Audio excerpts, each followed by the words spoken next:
parte de abajo, que cuento con experiencia docente. He tenido el grato honor de también dictar algunos años atrás en la maestría de Ingeniería Textil y también en la maestría de Ingeniería Industrial, pero años atrás. Y últimamente estoy dictando en la Universidad San Martín y bueno, espero que esta ponencia sea, además del agrado de ustedes, pues sobre todo que les sea útil. Siguiente, por favor. A ver, antes de entrar a tocar el tema que vengo a compartir, quiero igual compartir con ustedes algunos datos respecto a la empresa que represento.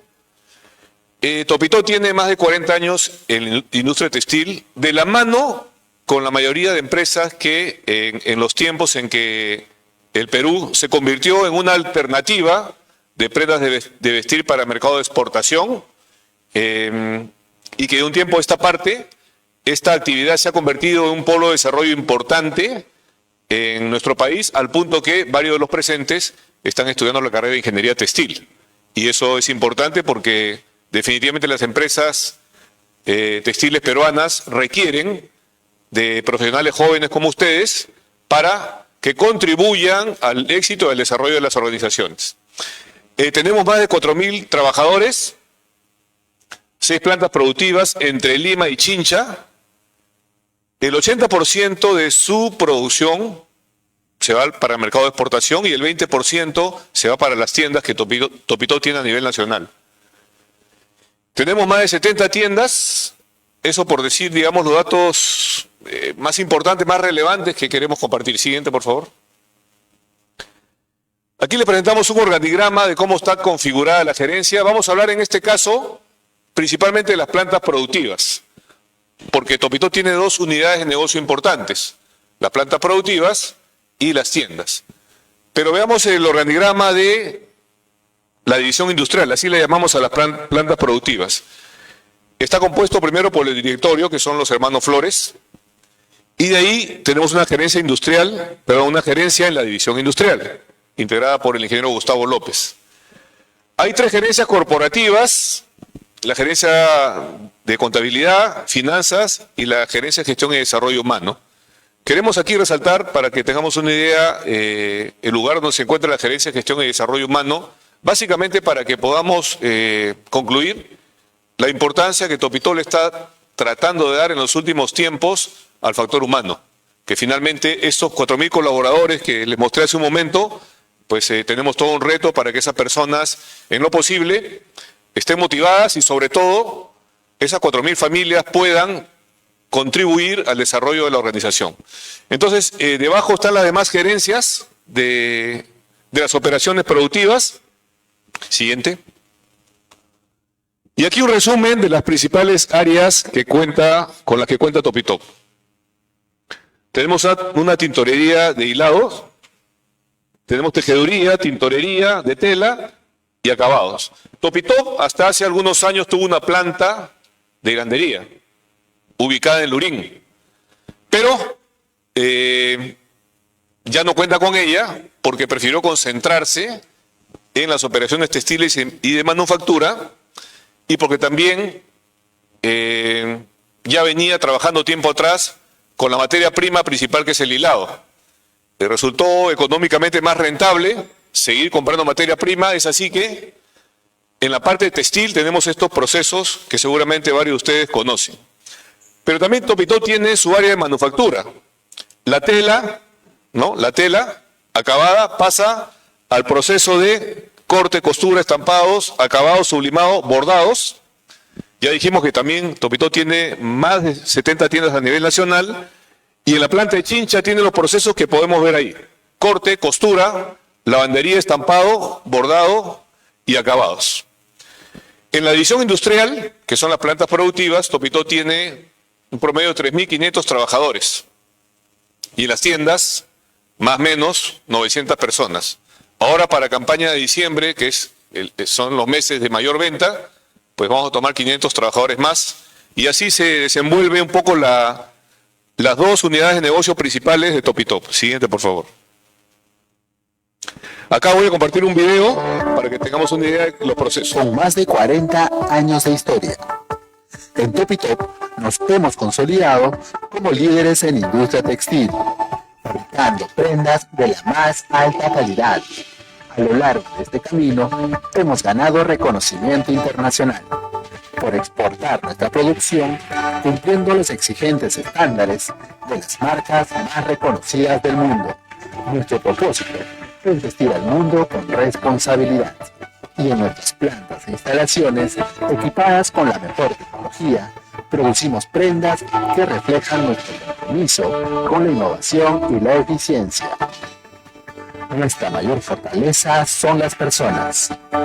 Somos un equipo de más de 4.000 colaboradores altamente capacitados en técnicas avanzadas, lo que nos permite posicionarnos como líderes en producción a gran escala. En Topitop, la seguridad y el respeto al medio ambiente son parte esencial de nuestro día a día. Trabajamos bajo estrictos protocolos que garantizan el bienestar de nuestros colaboradores y el cuidado del entorno. Con más de 70 tiendas a nivel nacional, ofrecemos moda accesible y de calidad a las familias peruanas. Vivimos nuestros valores de innovación, integridad, orientación al cliente y desarrollo sostenible, siempre enfocados en las personas, creando oportunidades donde el trabajo es sinónimo de crecimiento personal. Topitop, más que una empresa, una gran familia. Siguiente, por favor. Bueno, como podemos ver, lo que hemos podido presenciar en el video es un resumen de las operaciones y un poco la filosofía que tiene Topitop, pero no todo es sencillo, ¿no? No todo lo que se ve, digamos, nos debe dar una idea de que las cosas no tienen detrás retos. Y eso es lo primero que quiero que nos quede claro a todos, ¿no? Detrás de todo lo que hemos podido ver hay retos. Hay personas trabajando, hay personas que dan su mejor esfuerzo para poder lograr los resultados que toda organización se plantea. Y eso es justamente lo que queremos resaltar en esta presentación, fundamentalmente a la persona humana, ¿no? A la persona que con su esfuerzo permite que los resultados puedan darse. Entonces, aquí una lista de los principales clientes a los que Topitop exporta, Topitop División Industrial.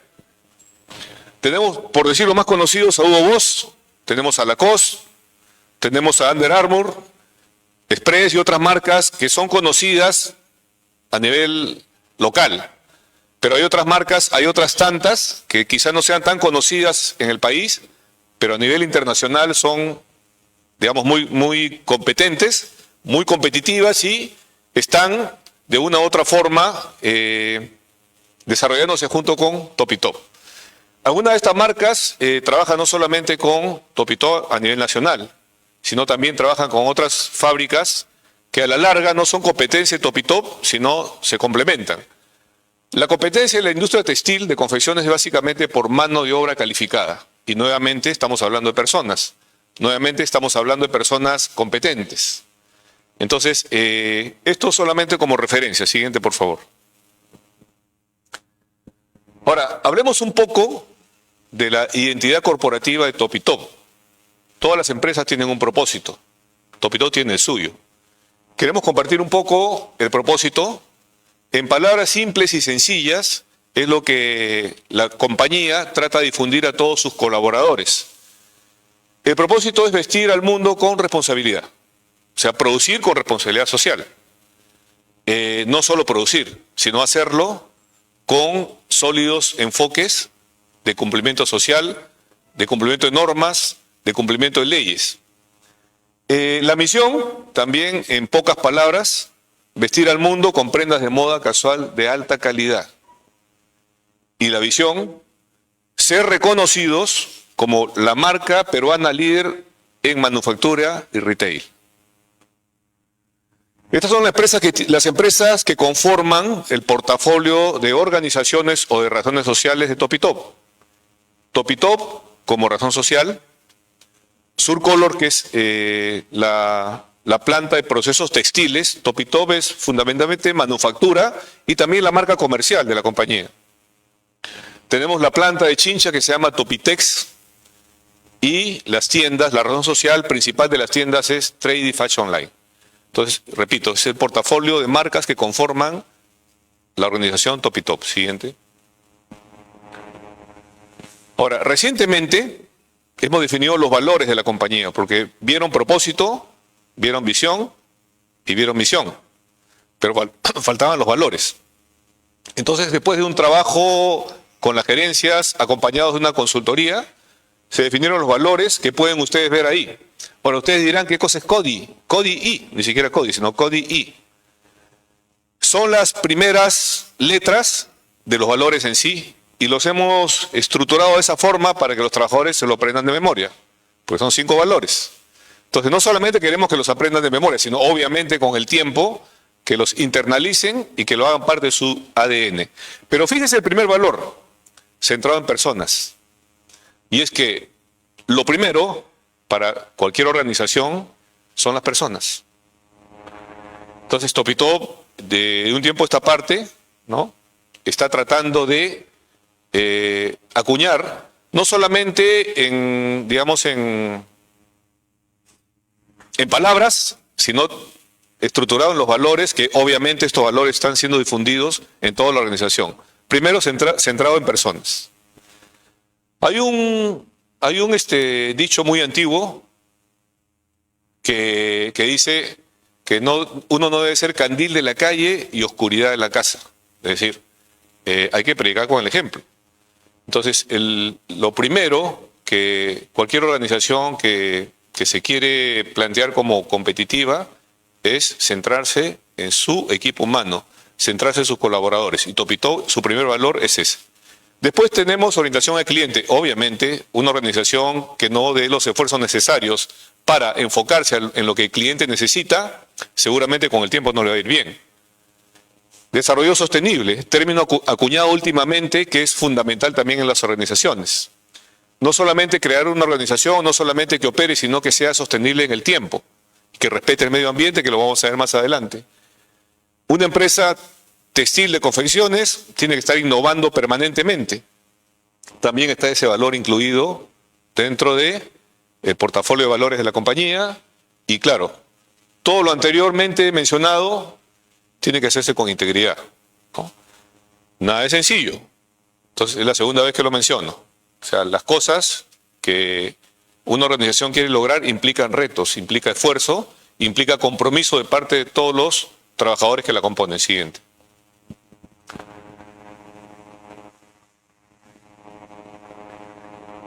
Topitop mide cada año cómo está, o sea, toma el pulso al clima laboral.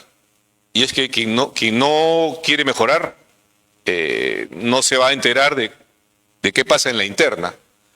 Hay un dicho que dice, bueno, se usa bastante en la industria, tú no puedes mejorar lo que no mides. Y no solamente medir, obviamente, los parámetros de producción, los parámetros de calidad, los parámetros de las operaciones, sino también aquellas variables cualitativas, como por ejemplo están compuestas en el análisis de clima laboral, que es cómo mido cómo está mi gente, cómo mido cómo están mis áreas. Topitop anualmente mide cómo está el clima laboral y obviamente lo compara anualmente para ver en qué medida ese clima laboral se mantiene, si es que no mejora, que es lo que se necesita y se espera, ¿no? Pero no solamente que lo mide para ver un resultado y ver si estamos cerca de la meta o bajamos o subimos, sino que lo gestiona. Y obviamente el clima laboral es una foto, pero esa foto te tiene que servir para tomar acciones en aquellos factores donde estás un poco más bajo. Y eso no solamente lo hacemos de esa forma, sino que de un tiempo a esta parte hemos seleccionado a un grupo de trabajadores que le podemos llamar influencers, ¿no?, para asociarlos a, digamos, a una palabra conocida últimamente. Aquellos influencers que están en las diferentes plantas, los hemos seleccionado y ellos voluntariamente han aceptado el encargo de ser los agentes de clima laboral. ¿Y qué significa eso? Pues estas personas ayudan a que las cosas buenas que la organización ejecuta lo repliquen, ¿no?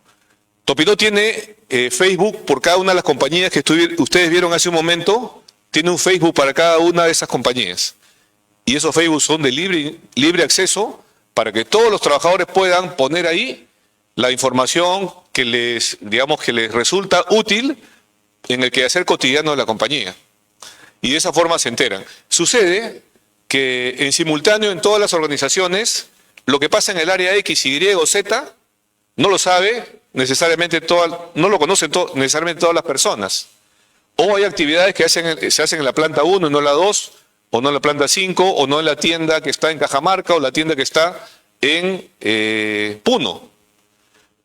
En todas esas organizaciones, por llamarlo de alguna forma, suceden cosas, y cosas positivas, cosas que a la empresa le interesa que todos se enteren, ¿no? Porque en toda organización hay cosas por mejorar también. Periódicamente yo hago una analogía cuando comparto la oportunidad de poder conversar con los trabajadores. Les pregunto, si en la casa de alguno de ellos las cosas son perfectas, y obviamente difícilmente los trabajadores van a decir, sí, en la mía. Ah, bueno, si es así, habrá que felicitarlos, pero no es así necesariamente. En toda organización, como en todo hogar, hay cosas por mejorar. Si en una casa existen oportunidades de mejora, con mayor razón en una organización que es una empresa que aglutina, que reúne muchas personas con diferentes culturas, diferentes generaciones, distintas formas de pensar. Entonces, para poder lograr eso, hay que gestionarlo. Y hemos identificado esta forma que nos viene permitiendo resultados extraordinarios. Porque esas personas que son influencers, por ejemplo, entre otros encargos, tienen la responsabilidad de actualizar el Facebook, de actualizar los periódicos murales, cuando hay una actividad, la replican, toman fotos y de esa forma todos se enteran de las cosas positivas. No de aquellas oportunidades de mejora o cosas, digamos, que tienen que ver con la comunicación informal, que siempre hay en toda compañía también. Así como hay promotores de personas que promueven las buenas prácticas, hay personas también que tienen otra forma de pensar y que ese desánimo puede ser que lo compartan. Entonces, para equilibrar esa circunstancia, estos agentes de clima laboral vienen trabajando en este momento, bueno, no ahorita, ¿no? Pero en sus áreas todo el tiempo. Y nos ayudan son pequeñas cajas de resonancia, son pequeños parlantes de las cosas que la compañía implementa y viene funcionando de manera positiva. Siguiente, por favor. Hacemos también actividades de integración y esto tal vez no sea novedad porque lo hace la mayoría de empresas. Pero la diferencia que hacemos en Topito es que tratamos de ver aquellas actividades que van al corazón del trabajador. No es una actividad por cumplir, porque las actividades son una inversión. Y si uno va a invertir, una actividad te puede salir excelente mientras más presupuestos tengas. Pero aquellas actividades que mueven, aquellas actividades que hacen que las personas valoren el propósito, el sentido, la narrativa que quieres que ellos entiendan, esas son las actividades que hacen que las personas las tomen, ¿no? Que las acojan, no una actividad por cumplir.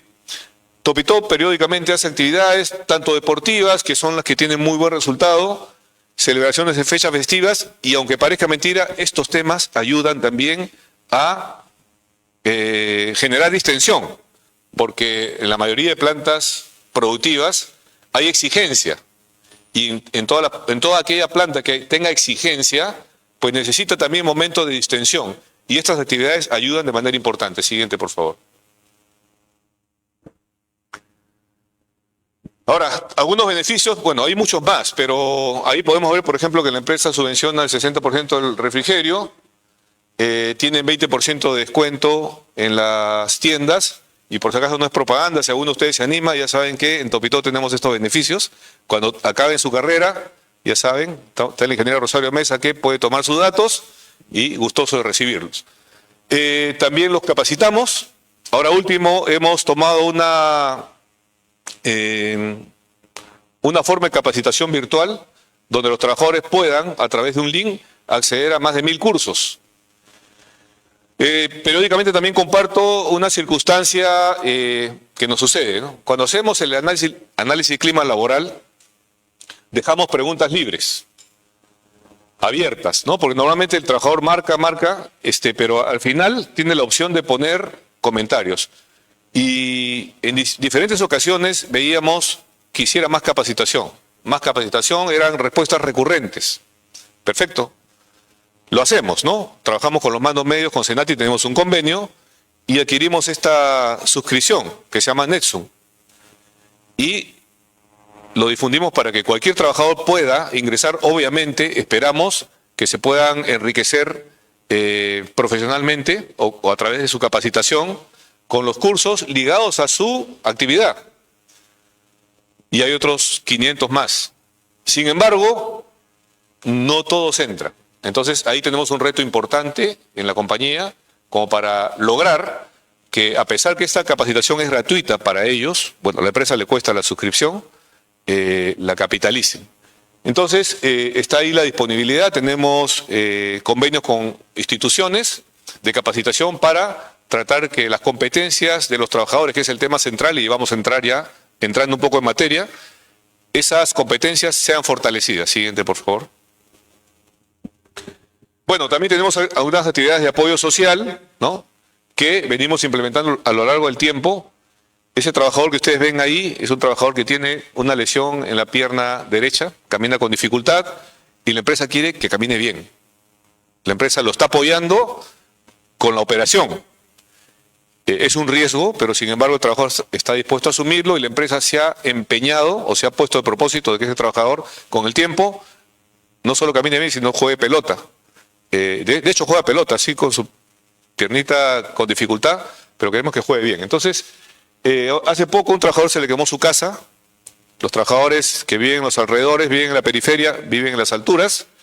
Se le quemó su casita, obviamente, para haberse quemado. Imaginemos que es una casa con material precario. La empresa le reconstruyó su casa con material noble a través del grupo de voluntarios que hay en la organización. Y bueno, son actividades que hacemos. Es un poco para ponerlos en contexto de la actividad permanente que tenemos en la empresa Topitop. Y es que tener motivados, tener tranquilos a 4.000 familias no es tan sencillo. Sin embargo, ahí vamos haciendo las cosas y nuevamente le digo por tercera vez, las cosas no son fáciles, ¿no? Demanda retos. Como reto vamos a ver que cada uno de ustedes va a tener que tener por lo que vamos a compartir a continuación. Siguiente, por favor. Y solo como referencia, podemos ver ahí que en el ranking exportador, Topitop en los últimos años está en el primer lugar. Ahora ustedes dirán, qué bueno, ¿no? Pero déjenme decirles que, nuevamente, por cuarta vez lo digo, retos. Porque no sirve de mucho que estés en el ranking de volumen de facturación, o sea, volumen de exportación y también dólares de exportación. Si es que en la última línea de tus estados de resultados, estados financieros, esa facturación no te acompaña, ¿no? Entonces hay un reto importante que tienen las organizaciones de no solamente tener determinados indicadores, ¿no? O no solo ese indicador nos va a decir, caramba, qué bien está la compañía. Es importante, repito, que tengamos claro que toda aquella cosa que uno quiera lograr implica retos, ¿no? Siguiente, por favor.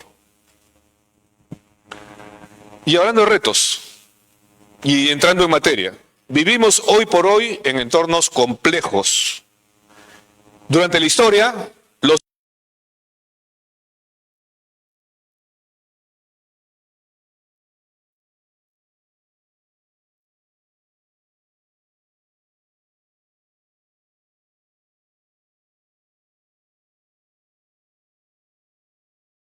la imprenta, que Roma, que la Primera Guerra Mundial, que la Segunda Guerra Mundial, pues que la Revolución Industrial, la primera Revolución Industrial, tomaba años, ¿no?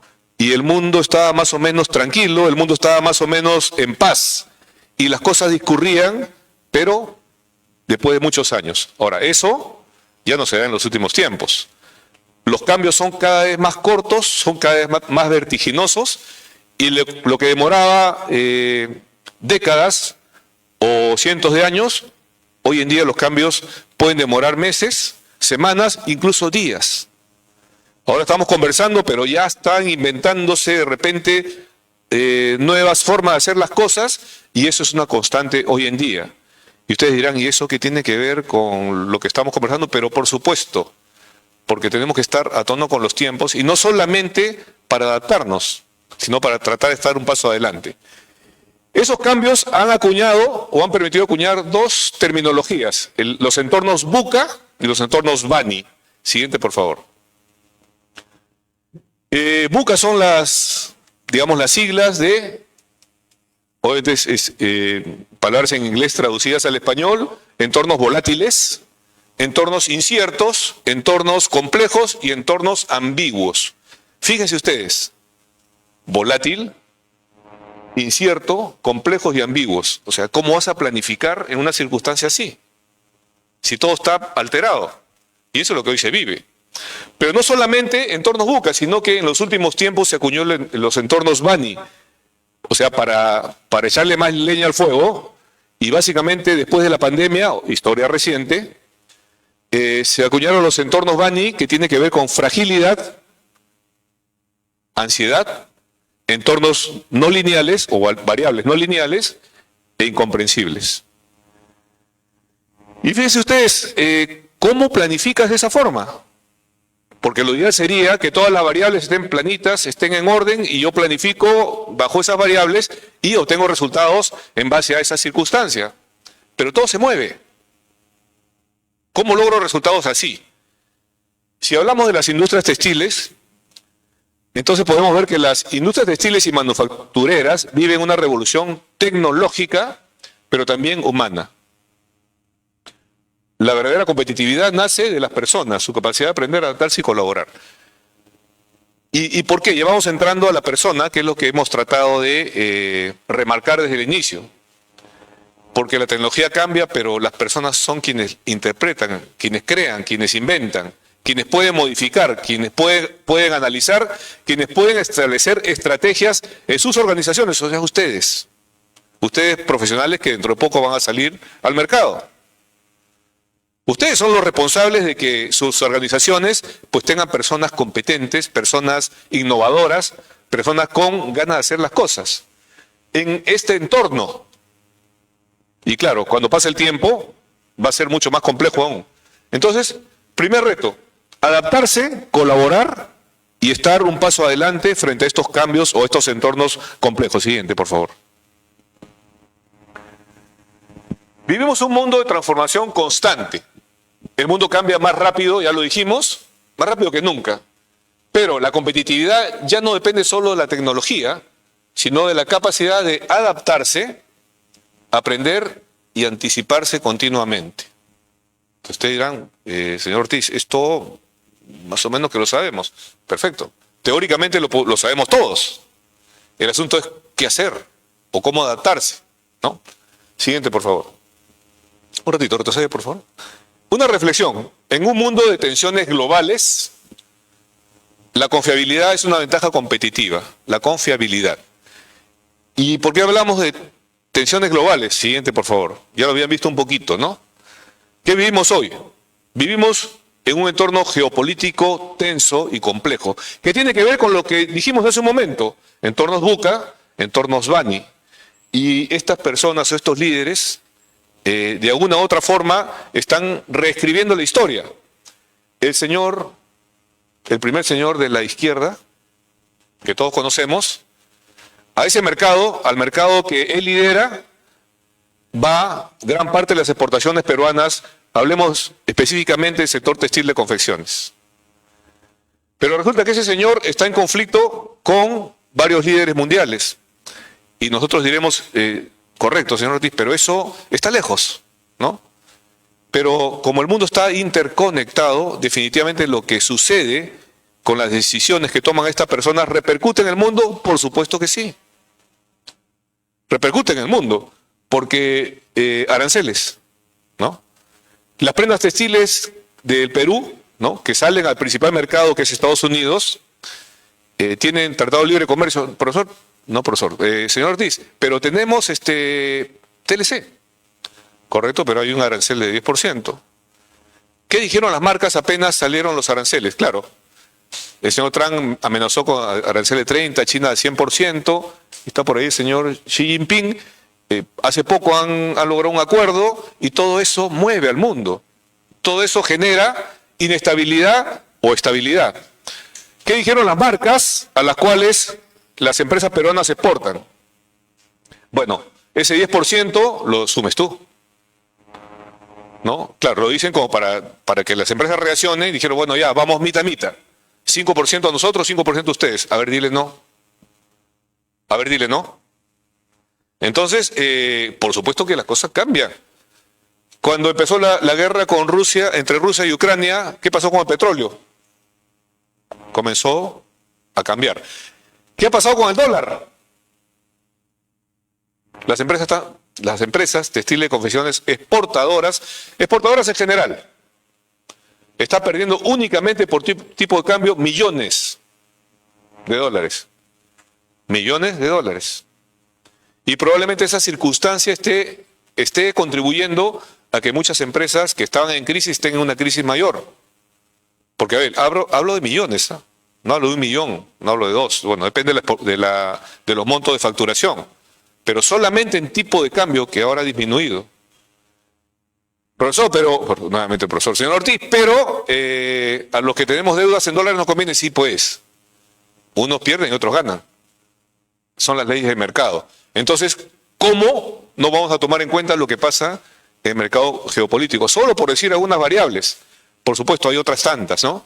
Y es que el país, el Perú, está interconectado. Todos los países están interconectados. Lo que pase en un sitio u otro repercute necesariamente tarde o temprano en las economías del mundo. Siguiente, por favor. ¿Y qué hacemos ante esa circunstancia? Obviamente no vamos a poner a llorar, ¿no? Tampoco vamos a decir, bueno, pues nos adaptaremos. Nos adaptaremos, no solo nos adaptaremos. Está como la analogía de la sopa de rana, ¿no? Que seguramente la hemos escuchado. Una ranita estaba en una olla, le pusieron un poquito de fuego, ¿no? Y la ranita pues se sentía cómoda hasta que el fuego iba subiendo, la ranita no se quemaba todavía, se acomodaba, se adaptaba, nadaba, seguía ahí, y el fuego iba creciendo, cuando menos cuenta se dio, se convirtió en sopa de rana, ¿no? No vamos a esperar eso, ¿no? Estoy completamente convencido que ninguno de ustedes va a esperar ese momento. Entonces, ante ese entorno que acabamos de graficar, ¿qué hay que hacer? ¿Qué haríamos? ¿Nos adaptamos? ¿Innovamos? ¿Nos anticipamos? ¿O una combinación de todas, ¿no? Porque hay que ser flexibles, ¿no? Vamos viendo más adelante. Siguiente, por favor. Hay que diseñar una estrategia ante esa circunstancia, ¿no? Ahí he tratado de graficar un plan estratégico, pero en realidad la estrategia va de la mano con el ciclo de vida, con la circunstancia donde opera la organización en la que podamos estar o en la que estemos en estos momentos. Depende de su mercado, depende de su entorno, depende de sus clientes, depende de una serie de variables. Pero esas variables hay que analizarlas, tanto en el entorno, que ya hemos tratado de graficar, que es complejo. En esta gráfica vemos pues que tenemos que lidiar con un montón de variables, entornos buca, entornos Bani, geopolítica, y que las cosas cambian vertiginosamente, pero también hay que ver hacia el interior de la organización, cómo estamos. Porque como dijimos, hace poco, claro, hablando de temas de gestión humana, hablamos del análisis del clima laboral. Tienes que ver tu productividad, tienes que ver tu producción, tienes que ver tus estados financieros. Pero hablemos del factor humano. ¿Cómo está tu clima laboral? ¿Por qué? Porque tienes que saber cómo estás para mejorar, para implementar estrategias de mejora. Entonces, así como clima laboral, pues tienes que ver cómo está tu factor económico, social, tecnológico, etcétera. Cómo está tu empresa hacia el interno, para que en base a esas variables puedas establecer tus estrategias. Siguiente, por favor. Y es que hay que incorporar esa otra variable. El avance de la IA, de la inteligencia artificial. Reflexión. La inteligencia artificial no te reemplazará. Y es que esto es una preocupación, una pregunta que se formulan muchas personas. ¿La IA nos va a reemplazar? Seguramente algunas posiciones sí, de hecho ya viene sucediendo. pero van a surgir otras. Entonces, no te va a reemplazar, pero sí va a reemplazar a la persona que no la sepa usar o que no se prepare en estos temas, que ya son una realidad. No es que va a venir, ya está presente. Y aquí hago un paréntesis y ahora sí me digo profesor. Cuando me ha tocado trabajar con alumnos, el uso excesivo del ChatGPT y otras herramientas, pues puede hacer que con el tiempo dejemos de pensar. Nos vayamos a lo más sencillo, ¿no? Y es que, a ver, un trabajo, una diapositiva o una presentación, se nota cuando está hecha con la IA, se nota. Pero eso no es lo más importante, sino que lo más importante es que las personas no dejen de pensar, no dejen de leer, no dejen de analizar. Y de un tiempo a esta parte eso viene sucediendo. Entonces, leamos, investiguemos. La inteligencia artificial o las herramientas que nos permiten procesar información, obviamente están hechas para servir al ser humano, para servir al hombre. Pero si nos vamos al extremo, entonces este es un problema que se está dando a nivel mundial. Las personas están dejando de leer, están dejando de investigar, están dejando de pensar. Y esto, bueno, quise hacer un alto para reflexionar sobre este tema, pero bueno, vamos viendo un poco cómo la inteligencia artificial, que ya es una realidad, hay que tener en cuenta para el desarrollo de nuestras organizaciones. Siguiente. El avance acelerado de la inteligencia artificial, de más está decir que transforma el diseño, hablemos ya de nuestras empresas, ¿no? La producción, la gestión del talento de las personas, las competencias humanas y digitales. En cuanto a diseño, ¿cómo viene ayudando? Por supuesto, hay otras formas, ¿no?, de influencia de la IA, por ejemplo, en el diseño. Hablamos de simulación de tejidos y patrones, hablamos de optimización de estructuras textiles, ¿no? Nuevos desarrollos textiles para poner a disposición de las marcas internacionales a donde queremos destinar la producción de las diferentes compañías peruanas. Generación creativa de diseños. La IA ya viene ayudando decididamente con esto, ¿no? No solo ayuda en esto, sino también saliendo un poquito de los temas productivos, la moda también se puede visualizar a través de avatars, a través de, digamos, de desfiles de modas dentro del metaverso, que son cosas que ya son una realidad, ¿no?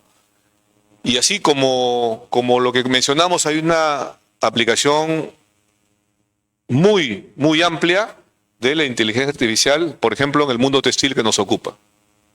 En cuanto a producción, predicción de mantenimiento, control de calidad automatizado, optimización de recursos, entre otros. Y en cuanto a gestión del talento, eso sí lo venimos experimentando nosotros y todas las áreas de recursos humanos también tienen la posibilidad de hacer uso de la IA en el desarrollo de sus procesos. Por ejemplo, análisis de desempeño, y es que la IA te permite, o sea, te ayuda con los análisis. Obviamente no vas a aceptar a pie juntillas la información o las conclusiones que te da la inteligencia artificial. Y es que no se puede reemplazar al ser humano en los temas de análisis, en los temas de interpretación. Por eso es que la inteligencia artificial, con el tiempo, va a reemplazar algunas posiciones, pero aquellas que tienen que ver con análisis, aquellas que tienen que ver con cruce de información, con propuestas, con recomendaciones, esas el ser humano las tiene que llevar a cabo. O sea, por lo menos hasta hoy, no se ha reemplazado del todo al ser humano. ¿Qué otras aplicaciones en gestión de talento, identificación de habilidades, formación personalizada de los trabajadores y así por decirlo otras tantas? Siguiente, por favor. Ahora, hay que añadir una variable adicional a los nuevos retos de hoy, y es que en el mundo el término sostenibilidad viene cobrando una relevancia en los últimos tiempos muy inusitada. Por ejemplo, hace una década, hablar de sostenibilidad era hablar de un valor agregado, una gestión diferencial, algo adicional. Hoy ya es prácticamente una estrategia, es parte de la estrategia. Es hablar de innovación, es hablar de la supervivencia empresarial. Y es que la sostenibilidad, si lo vemos, digamos, en el gráfico, que tiene que ver con lo ambiental, lo social y lo económico, y la intersección de ambas genera viabilidad, genera una circunstancia de equidad y en general, digamos, una producción con enfoques de responsabilidad social, que repito, ya no es, digamos, una gestión diferencial, ¿no? O algo distinto, un valor agregado más, sino hoy por hoy es parte de la estrategia de las organizaciones. Siguiente, por favor. Y una transición hacia la sostenibilidad, y acá quiero hacer un alto, ¿no?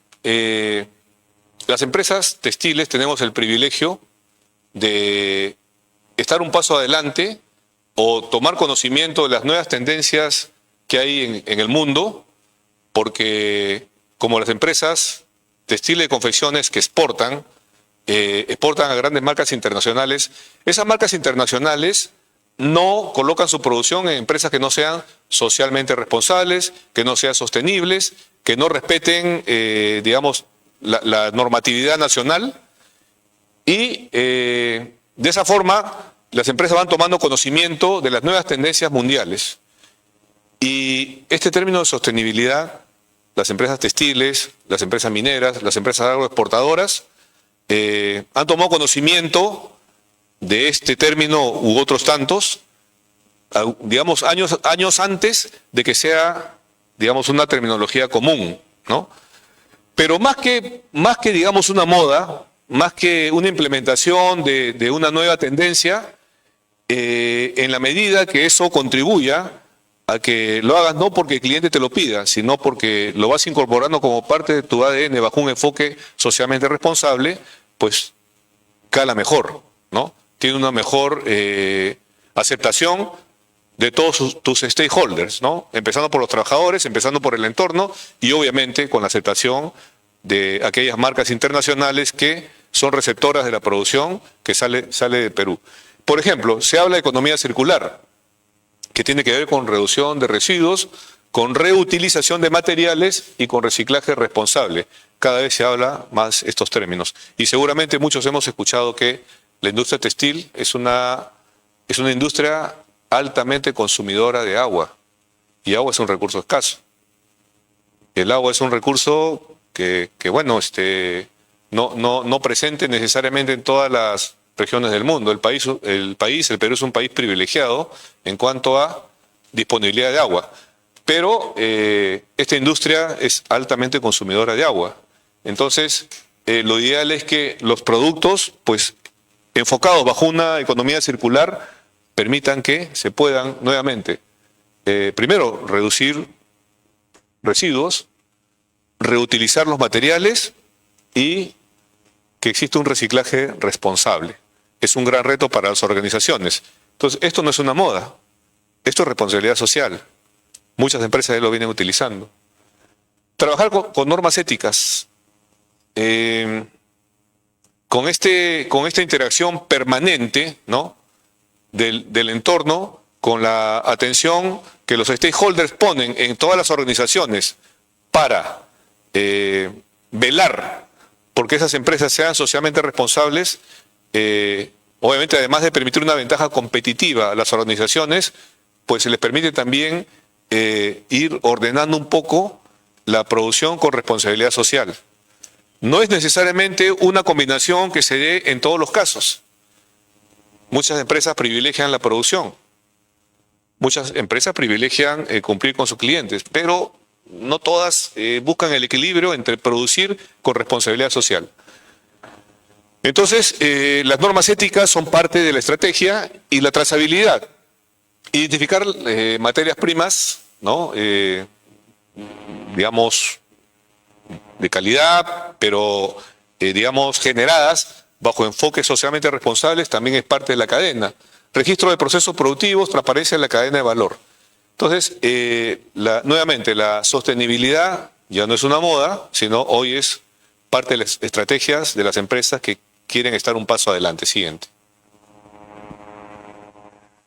Ahora, echando un poco un análisis de la historia, ya viendo en qué medida el entorno textil específicamente está presente en el país. Y es que para nadie es un secreto que el Perú es una plaza, digamos, textilera por excelencia desde la época precolombina. Arte e ingeniería ancestral, ¿no?, que dominó los procesos textiles con tecnología avanzada para su época y para sus tiempos. Si analizamos ya como parte del reto del entorno peruano, el auge de Gamarra también está presente con expansión exportadora y desarrollo de clústeres industriales, y el reto también de la transformación moderna a través de la búsqueda de reinvención mediante certificaciones y digitalización. Una reflexión: desde los telares ancestrales hasta la automatización industrial, la resiliencia ha sido nuestro hilo conductor. Y es que a lo largo de la historia textil en el Perú, siempre la resiliencia ha estado presente. Porque lo que hemos visto en el entorno, esas circunstancias cambiantes del entorno, pero también el hecho que el Perú como plaza atractiva para las grandes marcas internacionales ha implicado y sigue implicando también retos de reinventarte, de golpearte, caerte y levantarte, de estar innovando constantemente.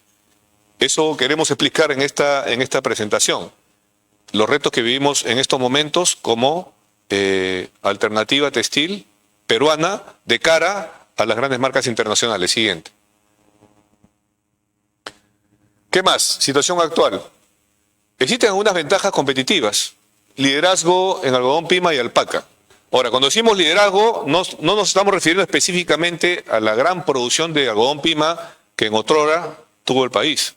De un tiempo a esta parte ha declinado de manera considerable la producción de algodón pima. Sin embargo, no deja de ser una ventaja competitiva aún hoy, que las grandes marcas internacionales esperan que el Perú exporte sus prendas porque tiene una materia prima de primera. Pero también hay otra ventaja competitiva con el pelo de alpaca, que es una gran oportunidad de mejora, no necesariamente explotada como pudiera, ¿no?, pero que también significa una preferencia de mercado internacional. ¿Qué más? Expansión de confecciones. Lo dijimos hace un momento. Si bien es cierto, hablamos de más de 40 años que el Perú se convirtió en un polo de desarrollo de la industria textil de confecciones de exportación, no somos ni siquiera el 1% de la exportación mundial al gran mercado norteamericano. Fíjense ustedes, hay varios textiles en el Perú. Ustedes se están formando, varios de ustedes, como ingenieros textiles. Pero hay tanta oportunidad de mejora, ¿no?, tanto espacio por recorrer, que somos solo 1%. O sea, quiere decir que tenemos un gran porcentaje, un potencial muy grande como país para que las confecciones peruanas, las empresas textiles, tengan una mayor relevancia como actores internacionales. No llegamos al 1%. Eso lo vamos a ver en la siguiente diapositiva. Exportadores en el mundo. Obviamente era esperar que China estuviera como el principal exportador del mundo y los países asiáticos también. Por ahí también está los países europeos, está Italia, está Alemania, Francia, España, ¿no?, con su participación, con su bola grande, ¿no?, de participación de mercado. Y por aquí está África, y por aquí está el mercado latinoamericano, que casi ni figura. Entonces, ¿potencial hay? Por supuesto. Pero obviamente, creo que la quinta vez o sexta vez que voy a decir, pero no es fácil, ¿no? O sea, decirlo como potencial suena simpático. Pero de ahí a que se convierta esto en una realidad, pues depende de una serie de variables. Pero la mayoría de esas variables tiene que ver con el aspecto más importante, que son las personas. Siguiente, por favor. Oportunidades para el sector textil peruano. Y es que hay una demanda creciente de productos sostenibles, ¿no? Y es que a esos productos sostenibles se le puede sacar un mayor valor agregado. Muchos piensan, o muchos pensamos, que esas grandes marcas internacionales que compran los productos peruanos de alto valor agregado, de materia prima de primera, con una excelente calidad, con precios competitivos, a pesar que los costos laborales en el país son bien altos, ¿no? Muchos pensamos que las grandes marcas te pagan un buen precio y no es así. Ojo, no necesariamente es así. Porque si en tu última línea de tu estado de ganancias y pérdidas te da un monto determinado y tú dices, bueno, en base a esto voy a poner el precio, déjenme decirles que no es así. Ojalá se pudiera hacer eso, ¿no? El precio lo pone el mercado. ¿Por qué? Porque el Perú no compite entre fábricas textiles, más bien se complementan. A veces nos prestamos hilo, nos prestamos tintes, colorantes, nos ayudamos. Solamente competimos en mano de obra, como lo dije hace un momento. Oye, no te lleves mis costureros, no te lleves mis hilanderos, no te lleves mis tejedores. Ahí sí hay competencia. Pero no hay competencia entre fábricas. ¿Por qué? Porque el Perú compite con regiones, compite con Centroamérica, compite con, ya vieron ustedes la bola que es Asia, con ellos compite, ¿no? Y esas empresas o esos países tienen la gran ventaja, como China, por ejemplo, que son fabricantes de maquinarias, alta tecnología. A ver, ve a competir con ellos, pero claro, ellos tienen el volumen. ¿Qué tiene el Perú? Prendas de alto valor agregado, con materia prima muy apreciada. Entonces, el precio lo pone el mercado, no lo pone la fábrica que produce o que genera producción para el mercado de exportación. Entonces, ante esa circunstancia, ¿qué queda? Y esta reflexión seguramente muchos lo hemos compartido, ¿no? Pero es bueno traerla a colación, dado el tema que estamos analizando de las personas y las competencias clave para el desarrollo, ¿no?, de la carrera profesional y el reto de las empresas. ¿Qué tienes que hacer? Competitivo hacia adentro. Y en esa competitividad hacia adentro, donde entra a tallar las competencias que estamos analizando. Entonces, la creciente demanda de productos sostenibles y el potencial de diseño requiere empresas sostenibles. Creciente demanda de productos ecoeficientes, preferencia por trazabilidad y ética en la producción y economía circular como modelo de negocio. Lo dijimos hace un momento. Diseño con identidad, valor agregado a través de diseños únicos para que te puedas diferenciar. No ser tomadores de pedidos, sino siempre estar innovando y proponiendo nuevas telas para que las marcas te pidan. No te den ellos sus diseños, no te den las fichas técnicas, sino tú le ofrezcas, ¿no? Autenticidad. El mundo busca historias reales y auténticas. Por ejemplo, nosotros en las tiendas, saliendo un poco de mercado de exportación, procuramos que la gente no solamente vaya a comprar, sino que tengan una experiencia de compra, que son cosas distintas. No solamente que vayan, compren fríamente y bien, ok, rentabilidad, vendí, volumen, etcétera, no. Que vayan y en lo posible encuentren en cada tienda una experiencia de compra. Repito, son cosas diferentes. ¿Y qué es experiencia de compra? Pues una tienda ordenada, una oferta de valor grande, ¿no?, disponible, las tallas que las personas necesitan, y eso es un reto también, no es sencillo. Al igual las empresas, ¿no?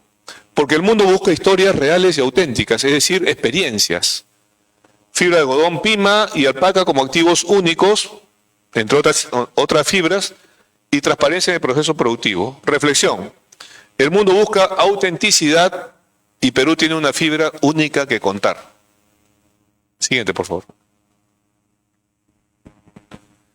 Ahora, entrando ya específicamente al tema de competencias, que es el motivo central de esta sesión. Todo lo anterior es un poco reflexión. Y es que tiene que haber equilibrio, ¿no?, entre las competencias duras y las competencias blandas, entre las competencias técnicas y las competencias humanas. Yo siempre comparto también esta reflexión, que no está en los libros, o de repente sí. No sirve de mucho una persona que tiene los mejores pergaminos, y ojo aquí, las mejores notas, tercio o quinto superior, ¿no?, si no se comunica bien. Creo que fue durante este año que tuve el grato honor de venir, ¿no?, invitado para conversar con las autoridades de la universidad para ver cuáles son justamente el tema que hoy nos ocupa, esas competencias que el joven estudiante tiene que tener para cuando le toque salir al mundo laboral, pues las empresas los puedan tomar. Y algo que yo dije es justamente lo que estoy compartiendo en este momento. No te sirve de mucho si tienes los mejores estudios, eres el número 1 o estás en quinto superior si es que no te comunicas bien. Si ese bagaje que tienes en la cabeza no lo comunicas, ¿no? No te sirve de mucho. Tal vez sí, para laboratorio, para análisis contable. Por supuesto, o sea, hay diferentes competencias, ¿no?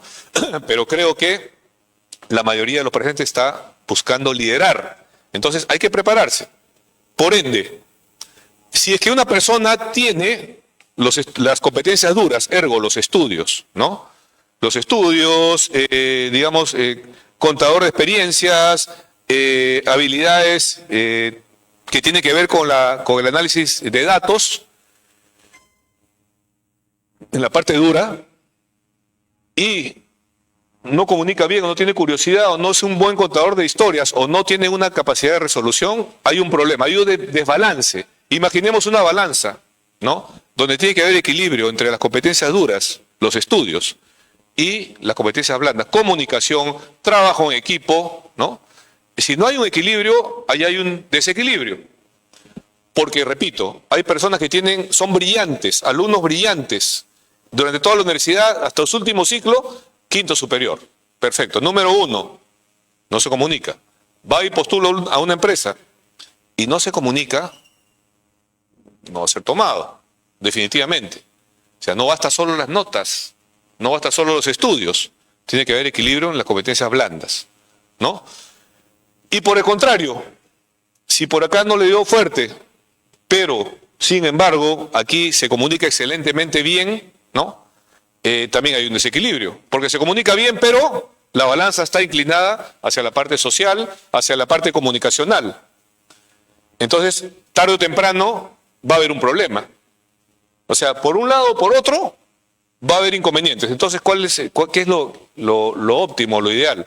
Equilibrio entre competencias blandas y competencias duras. Veamos la siguiente. Hablemos de competencias técnicas. Dominio de procesos textiles modernos con visión sistémica desde el diseño hasta la confección, a lo largo de toda la cadena. Dominio.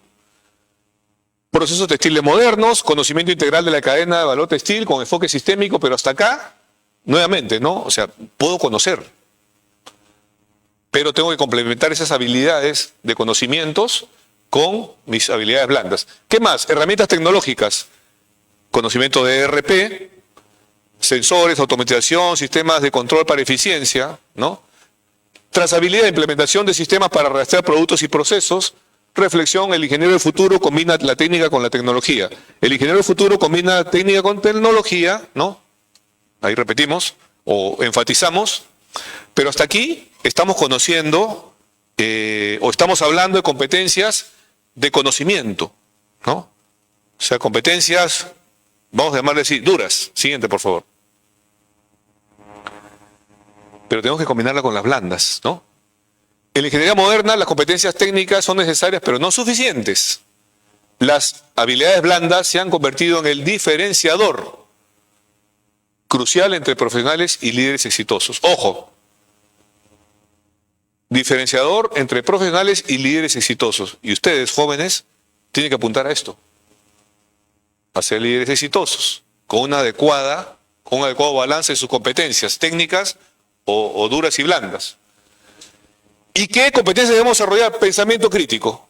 Lo que decía hace un momento, la IA está atentando contra este elemento, esta competencia, por pensamiento crítico. Entonces, ¿qué evaluamos los profesores hoy en día? ¿Cómo piensas? No importa que me hagas un trabajo hermoso. Bueno, sí importa, ayuda. Pero a ver, exponlo, explícalo. ¿Qué piensas? Hoy en día no queda mucho que evaluar esa competencia. ¿Por qué? Porque de esa forma estamos ayudando a que los jóvenes que están estudiando salgan por lo menos con un pensamiento crítico, que es clave en las empresas. Un pensamiento sistémico, y no es sencillo. Lo que dijimos hace un momento, comunicación. Si no comunicas bien las ideas maravillosas que tienes, no te va a ir bien.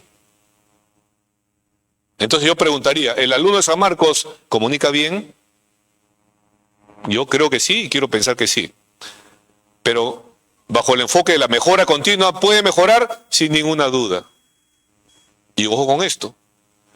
Vuelvo a repetir, esta fue una sugerencia que me permití formular en esa ocasión que tuvimos la posibilidad, la oportunidad de conversar con las autoridades de la universidad.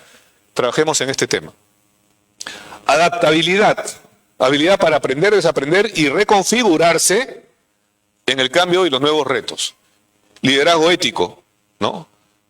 Habilidad para inspirar, guiar equipos y tomar decisiones con integridad y responsabilidad. Y es que esto es clave también, porque yo puedo lograr resultados con poca responsabilidad social o con poca ética.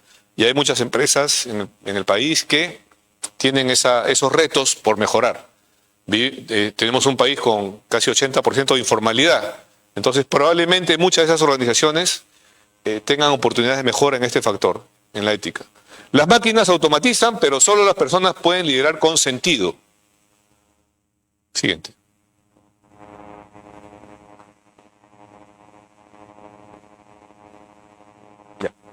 Ya estamos terminando. Otras competencias, ya para ir terminando, las digitales. Pensar y decidir con datos. Ustedes como ingenieros lo saben con mayor razón. El ingeniero del siglo XXI habla el lenguaje de los datos. Entonces tenemos que desarrollar competencias en análisis de datos, minería de datos, herramientas digitales, ya lo dijimos en su momento, conocimiento de ERP, sensores, en fin, Power BI. Terminología que hoy por hoy viene ayudando a que los profesionales pues puedan fortalecer sus competencias. Siguiente.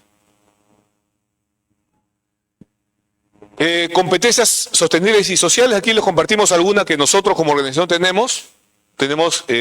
pertenecemos o somos certificados en Asociación de Buenos Empleadores.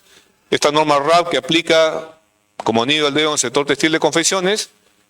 Cada marca tiene su área de responsabilidad social y hacen auditoría de cumplimiento social, no solamente de calidad, no solamente de producción, sino también cómo está tu empresa en cuanto a cumplimiento social.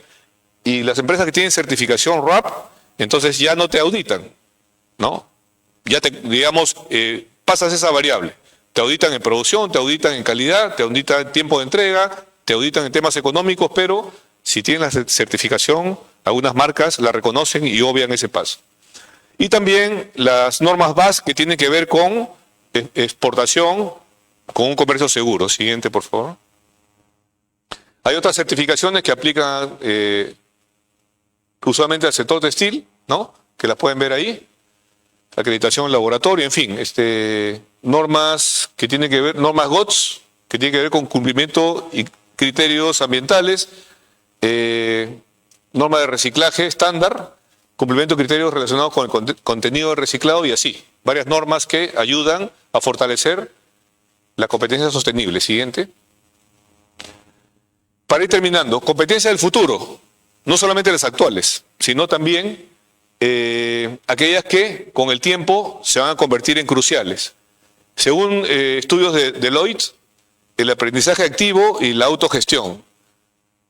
Capacidad para aprender continuamente, mejora continua en tu aprendizaje y sobre todo para autogestionar tus conocimientos.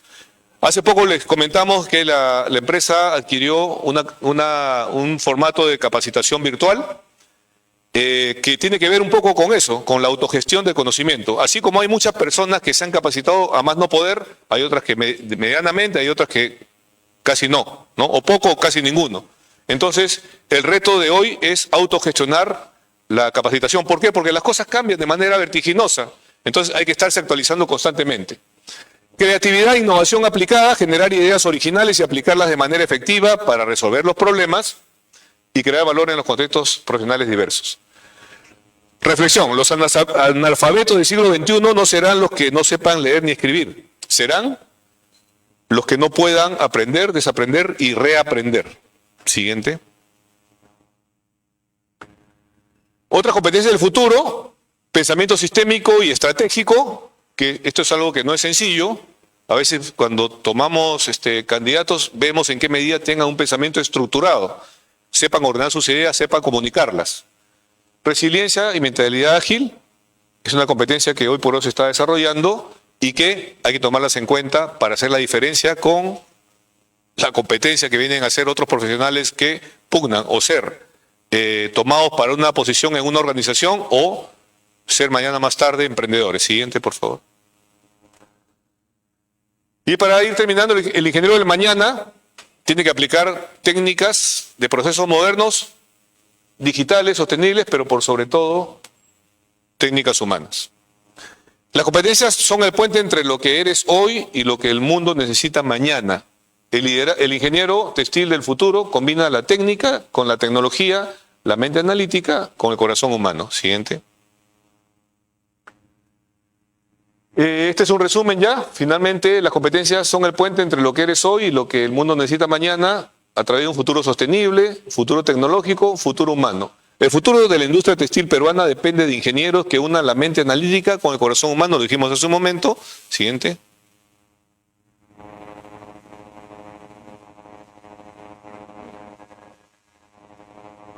Ok. Todo lo que hemos conversado, digamos, nos lleva a una reflexión. En los últimos 50 años el mundo ha cambiado y sigue cambiando. Pero ¿qué es lo que permanece inalterable? Puede que la definición de valores como la honradez, la meritocracia, el honor o la solidaridad varíe con el tiempo, pero en esencia no cambia. O sea, la honradez siempre fue la honradez, es la honradez y seguirá siendo la honradez, ¿no? Cambia la tecnología, cambia el mundo, pero la honradez no cambia. O sea, hay valores que no cambian. Igual el mérito, el honor, la solidaridad, esos valores no cambian. Fueron en antaño, ¿no? Lo que fueron, son ahora lo que son y serán mañana. Repito, así cambie todo. Entonces, ojo con los valores. Entonces, gestionar con valores es sumamente importante. Siguiente. Y es que gestionar con valores, así cambia la tecnología, hace que seamos mejores personas. Si trabajamos en una empresa socialmente responsable, no solo que trabajamos, sino que nosotros ponemos lo mejor de nosotros para que la empresa siga siendo una empresa sólida, que produzca, pero con responsabilidad social, nos va a hacer mejores personas. La capacitación, el aprendizaje, todo lo que vivimos en una organización. Y mejores personas hacen mejores familias.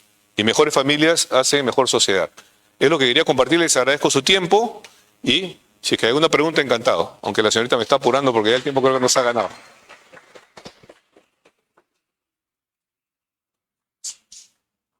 ¿Qué de Cristian? Okay.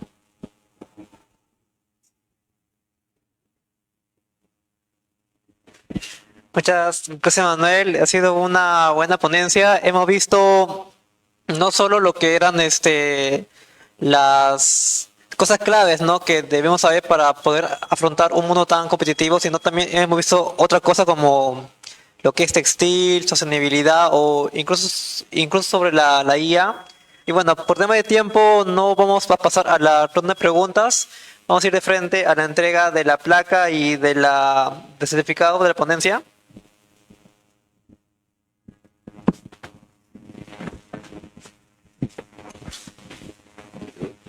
Sí, con la placa.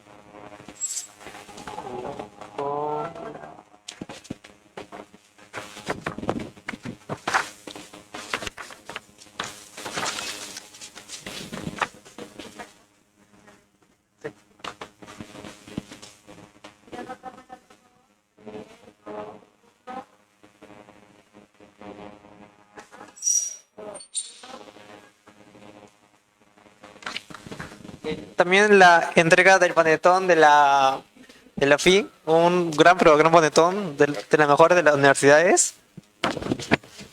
Y bueno, ya con eso finalizó la ponencia. Muchas gracias, Manuel.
finalmente.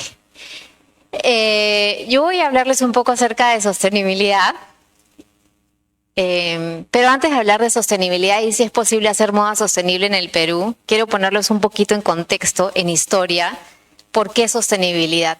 ¿Ya? Esta es la historia de la humanidad y más o menos 5.000 años atrás éramos 190 millones de personas. En los últimos 65 años, nada más, hemos crecido casi bordeando todos los límites de la humanidad y esta es la razón por la que hoy sostenibilidad se vuelve tan relevante. Entonces, un poquito de historia. Con el crecimiento de la gente, con el crecimiento poblacional, comienza entonces el crecimiento económico y hemos comenzado a vivir esto. Crecimiento económico es casi la misma curva de crecimiento poblacional. Pero lamentablemente con el crecimiento económico también viene un costo alto. Cuando éramos 3 billones de personas, consumíamos esta cantidad de agua. A medida que ha ido evolucionando, comenzamos a consumir más agua y ahora estamos ante un problema de estrés hídrico bastante serio. El calentamiento global está bordeando los límites. Ahora van a ver. Finalmente estamos deforestando, no ha parado la deforestación. Y por acá la curva contraria para la pérdida de biodiversidad. La producción textil. Según Textile Exchange, más o menos en el 2030 vamos a producir 160 millones de toneladas de fibra textil, casi 3 veces más de lo que producíamos hace poquitos años. Este es el costo del crecimiento poblacional, es el costo del crecimiento económico, pero vamos a entenderlo muchísimo más claro. Pasamos además de ser productores locales, acá está la lista de los grandes productores y medianos productores, pequeños productores no me entró. Entonces pasamos a ser productores y consumidores locales, a ser productores y consumidores globales. Y lo que antes atendíamos y consumíamos para 3 billones de personas se movilizó. Y si ven bien, la producción de los grandes productores, que estaba distribuida entre Europa y Estados Unidos, se corrió hacia Asia. Hasta acá se vino la producción. Entonces, ¿qué pasó? Comenzamos a emitir un montón de emisiones de carbono por transporte para que estos países que antes eran productores primarios de producción local comenzaran a consumir textiles. Esta es la producción textil, ¿no? Entonces, ¿qué es sostenibilidad? Y lo voy a hacer súper rápido. Sostenibilidad no es nuevo. Venimos hablando de sostenibilidad desde hace muchísimos años. En el 75 se define se hace la primera definición de sostenibilidad, ¿no? La capacidad del ser humano de satisfacer sus necesidades en el presente, ¿no? Sin comprometer la capacidad de las futuras generaciones para satisfacer sus propias necesidades. Se hizo en 1975 por encargo a la doctora el informe Brundtland, a la doctora Gro, se le pidió esta definición y es bastante buena, ¿no? Consumamos hoy responsablemente para que nuestras futuras generaciones tengan cómo consumir, básicamente eso. En el 94, John Elkington redacta la primera definición de sostenibilidad corporativa, ¿no? Entonces ahí viene lo que decía mi compañero anterior, el ponente anterior, que decía que sí, que es el equilibrio entre no solamente las utilidades corporativas, sino también las personas y el planeta, la línea de triple resultado, ¿no? Para mí la sostenibilidad es la capacidad de un sistema de perdurar en el tiempo sin interrupciones. El sistema textil, el sistema humano, se está corriendo demasiados riesgos y corremos el riesgo de tener interrupciones en nuestro sistema. Y existen 3 razones principales por las que hoy tenemos riesgo en nuestros sistemas, ¿no? La primera, el calentamiento global, el crecimiento de la población, el segundo, que más o menos lo hemos visto, y la escasez de recursos. Esos son los 3 principales problemas que ponen al mundo en riesgo, a la especie en riesgo, ¿no? El calentamiento global, porque nos estamos calentando mucho más de lo que somos capaces de soportar o de lo que conocemos. Estamos creciendo inequitativamente, sin equidad, y hay una escasez de recursos. Estamos llegando al límite de los recursos. Si ustedes se fijan en la palabra sostenibilidad, que quiere decir la capacidad de perdurar en el tiempo, ¿no? Es contradictoria a cómo vivimos. El cemento es un bien finito. Entonces, es la sociedad, por ejemplo, la arquitectura sostenible, el asfalto, los minerales, son bienes finitos, son recursos no renovables. Entonces, hemos construido una sociedad basada en recursos no renovables. ¿Cómo vamos a ser sostenibles, no? Desde el principio. En términos de calentamiento global, esta es la temperatura promedio de la Tierra. El 36 grados centígrados que tenemos las personas, ¿no? Cuando nos da fiebre un poquito, nos calentamos, nos da 36, 37, 38, 39, 40, 41, ya estamos yendo al hospital, ¿cierto? Eso es lo que está pasando con la Tierra.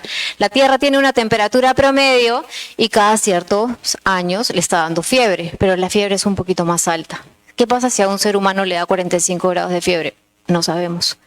¿No? Eso mismo, esa es la misma respuesta en este momento. No sabemos qué va a pasar cuando la Tierra se caliente.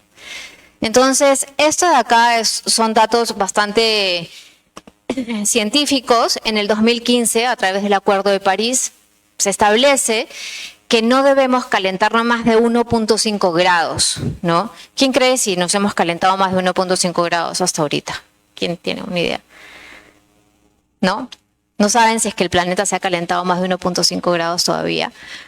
Pues bueno, en el año 23 el IPCC entregó su último informe de síntesis, el AR6. Ellos hacen informes cada 7 años más o menos. Y en este informe dice, es tiempo para actuar, es ahora, ¿no? En el 2023. Para mantener el límite en 1.5 grados, ¿no? Debemos reducir las emisiones a la mitad y llegar a la cero neutralidad para el 2050. Pues estos son los resultados de los últimos 5 años. Ya pasamos en el 2024 el 1.5 grados, llegamos a 1.55 grados, ¿no? Acá viene todo el tema de las emergencias climáticas y en el 2024 siempre todos los reportes que uno ve cuando ve estos estudios, todos los reportes es falta poquito para calentarnos, falta poquito para llegar a 1.5 grados. En realidad, la meta inicial era de 2 grados. Luego, en el 2015, dice el IPCC en el Acuerdo de París, dice no, 2 grados no, es 1.5 grados. ¿Por qué? Porque no sabemos qué va a pasar. Y es muy probable que nos calentemos más allá de los 2 grados. Y no sabemos qué va a pasar. O sí sabemos, pero no nos afecta hoy. Y ese es el problema. Entonces nos estamos calentando a unos ritmos acelerados y no sabemos qué va a pasar y no estamos tomando acción, ¿no? El segundo problema es el crecimiento poblacional, que lo vieron en la curva inicial, ¿no? Y yo siempre discuto, porque a veces nos agarramos en discusiones y me dicen, no, ya la gente no tiene 6 hijos, ahora la gente solo tiene 1 o 2, ya no quieren tener hijos, ahora solo quieren tener mascotas. Y tengo que escuchar eso siempre, pero vámonos a los números que yo sé que a ustedes les gustan muchísimo más. Hoy, estas cifras son de hoy en la mañana. Hoy todavía han nacido casi el doble de personas de las que han muerto hoy. La gente no solamente está naciendo el doble, sino que vivimos más. La edad promedio de muerte antes era mucho más baja que ahora. Y ahora uno no se sorprende de ver una persona de 80 años trabajando bien, feliz, fuerte, porque la expectativa de vida a través del avance tecnológico y la medicina ha alargado el periodo de vida de las personas. Entonces, estamos naciendo el doble, estamos viviendo más, pero realmente vivimos en una inequidad. Y esa inequidad es inevitable. Si hoy, todo el mundo, bueno, ayer justo me estaba midiendo la huella de carbono por un curso que estoy estudiando y salía que para vivir como yo se necesitan 2.3 planetas para vivir como yo. No se sorprendan, yo tengo prácticas sostenibles, estoy segura que todos los que estamos acá necesitan 2.3 planetas para vivir. No soy la única y la primera vez que hice el examen me sorprendió un montón, pero eso es lo que se necesita, porque si todo el mundo que hoy está fuera de las ciudades, en el mundo rural, decidiera venir a vivir a las ciudades, el planeta no lo podría soportar. Entonces ya hay gente que ha nacido en el mundo rural y no puede venir acá. Es un privilegio estar en una ciudad, porque no va a poder ser posible. Y esto es impresionante, ¿no? 26 personas tienen la riqueza de 3.8 billones o 3.8 mil millones de personas, ¿no? Lo tenía en inglés. Son 3.8 mil millones de personas. Solo 26 personas en el mundo tienen esa riqueza. Entonces estamos creciendo como planeta, estamos creciendo de manera sin equidad. Y la equidad es muy difícil de conseguir, yo diría que casi imposible, ¿no? Entonces, fíjense lo privilegiados que son ustedes de poder estar aquí estudiando a esta hora, a las 8 de la noche, ¿cierto? Un poco más. Entonces, esto es lo que está pasando. Y cuando les decía, estas más o menos historias, digamos desde 75 años hasta 23, las que más les ha tomado tiempo, ¿no? Pasamos de espacios en la tierra no habitados a espacios completamente saturados. Donde antes había una casita, ahora hay un edificio de 72 pisos, de 27 pisos, y ahí se está consumiendo energía. Y la gente que vive en ese edificio ahora come carne, toma yogur, hace ejercicio, come 6 huevos en el día, porque necesita proteínas. Mientras más proteínas, se necesitan más vacas, se necesitan más pollos, se necesitan menos bosques, y estamos deforestando también para eso. Esta es Lima, esta es la Costa Verde, y le ha tardado solamente 60 años ser lo que es hoy.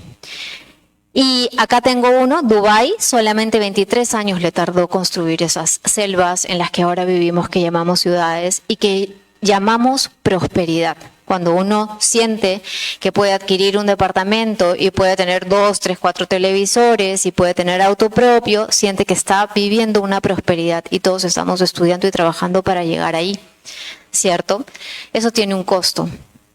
Y el tema de los recursos, en 1960 más o menos, que no es casualidad, es justo cuando empieza todita esta transformación de la migración hacia las ciudades, y es cuando cambiamos, invertimos el consumo de recursos renovables por no renovables, es que comienza a suceder el calentamiento global como lo conocemos hoy, ¿no? Entonces, aquí cambiamos, ¿no? ¿Y qué está pasando? Está pasando que estamos volviendo los recursos renovables en no renovables. Porque si yo comienzo a talar los árboles y este árbol se demora 400 años en volver a crecer, es un recurso no renovable. Un árbol, que por naturaleza es un recurso renovable, si se demora más de 30 años, que es una generación humana, se vuelve un recurso no renovable. Entonces, ojo ahí con los recursos no renovables, ¿no? Y esta también es data de hoy, ¿no? Más de 4 millones de árboles, de bosques se perdieron hoy, ¿no? Hoy, mejor dicho, este año, en lo que va del año. Entonces, estamos haciendo esto y estamos jugando un poquito con fuego, ¿no? Este simplemente es un resumen de cómo ha ido sucediendo. Hemos crecido en estos 65 años más de 150%, las ciudades han crecido 300%, los automóviles 600%, ¿no? Acá tenemos el tema de bosques, lamentablemente es lo que sí continúa decreciendo todo el tiempo. Las emisiones de carbono también se han elevado significativamente y por supuesto nos estamos vistiendo más. Y ese también es un problema que estamos ocasionando nosotros como sociedad. ¿Qué pasa con Perú? Perú es fantástico. Perú es un país naturalmente sostenible. No solamente porque más del 60% de su energía proviene de la hidroeléctrica, o sea, libre de emisiones de carbono prácticamente. Tenemos recursos naturales de gas propios, que casi no tiene ningún país. Tenemos la cadena completa en menos de 1000 kilómetros de distancia, casi no emitimos carbono internamente, y desde el algodón hasta la confección está en el mismo territorio. Esto no sucede en la industria textil. Normalmente se siembra el algodón en India, el algodón viaja hasta Italia, donde se hace el hilo, de ahí se va hasta China, donde se hace la confección, y generamos enormes cantidades de emisiones de carbono por transporte. Perú no. Sí tenemos una herencia milenaria de más de 5.000 años, pero lo que ha hecho es que nos ha enseñado a manejar las fibras que hoy se están teniendo más oportunidad comercial por su alto valor agregado, que son el algodón y la alpaca. Y finalmente, todavía somos de los poquitos países que quedan que utiliza semillas genéticamente no modificadas, que también tiene un atractivo enorme para la trazabilidad y para, digamos, como temas de impacto ambiental, ¿no? En Estados Unidos se utilizan las semillas genéticamente modificadas para poder facilitar la cosecha mecánica, para poder evadir algunas plagas. Esto tiene una gran controversia. Entonces tenemos todas esas ventajas, ¿no? Y respecto a la moda,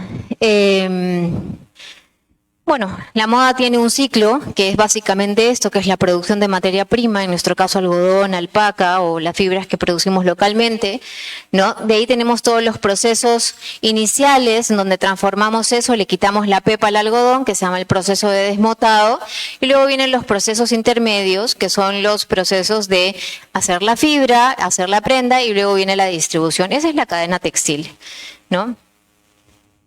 Entonces, esta es nuestra cadena textil. En textiles, y eso lo van a aprender en cualquier parte, digamos, en sostenibilidad hablamos en términos de tiers, de niveles de la cadena. El nivel 0 viene a ser la marca o la distribución y el nivel 4 viene a ser la producción de materia prima. ¿Ya? Así está distribuida la cadena. Y en todos estos niveles existen impactos económicos, sociales y ambientales. Y donde hay un impacto, hay un riesgo que tienen que gestionar. ¿Ya? Una cosa interesante que sí lo puse por acá es el sol. El sol es la única fuente de energía renovable, inagotable y no está en el planeta Tierra. Entonces, bueno, hay otro tipo de energía que son, por ejemplo, todo lo que es la energía eólica y hay varios tipos de energías renovables, pero el sol es una fuente inagotable de energía. ¿Ya? Entonces, prácticamente no utilizamos energía solar y es todo un tema, no es fácil. Por ejemplo, yo no podría mover un avión con energía solar porque hay todo un tema de las energías y hay todo un tema de cómo está diseñado nuestro sistema actualmente. En el 2020 hubo una caída de las emisiones de carbono, ¿no? Pero en el 2021 hubo un repunte enorme. ¿Y esto por qué sucede? Porque desenchufamos el sistema y lo volvimos a enchufar a la misma red, esperando ver cambios. No hicimos ningún cambio. Sin embargo, sí fue el año que más crecieron las energías renovables y eso es algo bueno que nos ha dejado la pandemia. Detrás de una prenda existen un montón de impactos. Tienes los impactos ambientales, los impactos sociales y tienes los impactos económicos, que están vinculados básicamente a regulaciones, reputación corporativa, costos escondidos, todos los temas de ineficiencia, ¿no? Entonces, nosotros hemos identificado 6 riesgos ambientales. ¿Ya? Que son consumo de agua, que utiliza la industria textil, emisiones de carbono, biodiversidad y salud del suelo, que los he juntado por acá, químicos y desperdicio textil. Así contamina la industria textil. Son 6 impactos ambientales y por lo menos 3 sociales, que son grandes grupos, salud, seguridad, bienestar y todo lo que viene a ser comunidad. ¿Por qué? Porque los clústeres textiles quedan cerca de las comunidades y ustedes dicen el clúster textil es la fábrica de confección, no, un clúster textil empieza en el campo de algodón y ahí se utilizan pesticidas y hay una afectación a las personas que viven cerca. Ya, entonces, esos impactos están escondidos debajo en las prendas que utilizamos. Yo estoy segura que nadie sabe cuántas emisiones consume su ropa. Nadie, ni yo. Más o menos sé que cada polo de algodón que me pongo ha consumido 2.700 litros de agua en su ciclo de vida. Cualquier polo de algodón, ¿no? Pero no sé cuántas emisiones de carbono. Va a depender de dónde fue fabricado. ¿Cierto? Entonces, miren la importancia, y aquí viene un concepto súper potente de economía circular. Vamos a hablar en términos de emisiones de carbono. Este es el ciclo de emisiones de carbono, ¿ya? El 38% de emisiones de carbono se produce en el campo de algodón, ¿ya?